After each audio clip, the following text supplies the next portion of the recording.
Hey, tua bunga kan in nei present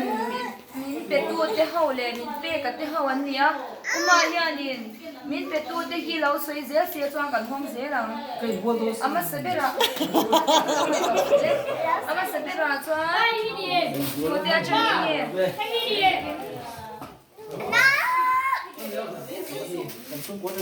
oh putan zwal and family nia tu na kan lo honga Husband lẩu phù phá tập viết em rồi bên hình dưới ui môi đuôn tu ôi nấu lệ gió phi về là nị hi chắc khóc mày lo bom tại gian cần đàn dễ lắm Chuan cái màn kan sui sung sung mayang on pe tu tlangwa lal mon ki ma twal bung hei po acha khop mai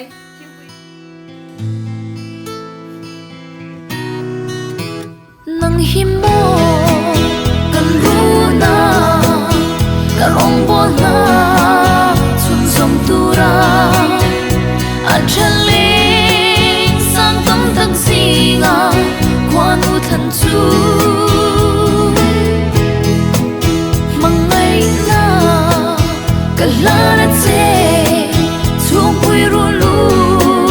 na thaya ta I feel na le I mangai na kaling to ke ka thiang him na ka la kong en ki ma thu oin amarong chau bolin kan ka tak to a kan niak tung ron suin ka phak ba ka ron chuang la ti chuan nang le ke yama ne ka thum kum kha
Ahong don ya ini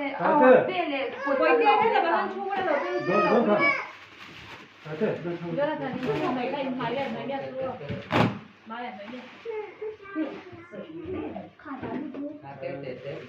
ui tam lu tu ke no te oh I thing pui te thit chuan na te khania chuan chuan ni dan na ti ro oh an ot tiang tu chuan ni ti pin ania hei ji te eng mo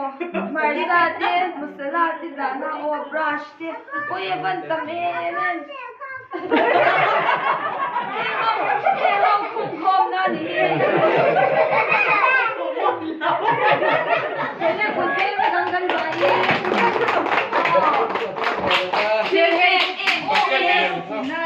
Alian, ver tu na kan tiliang.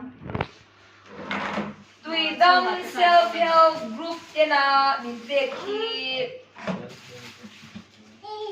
Bright lian ani.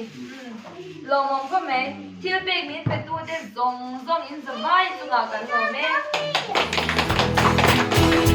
tu na chua eng kim hi ye tan khuan a lan che a mangai ber ne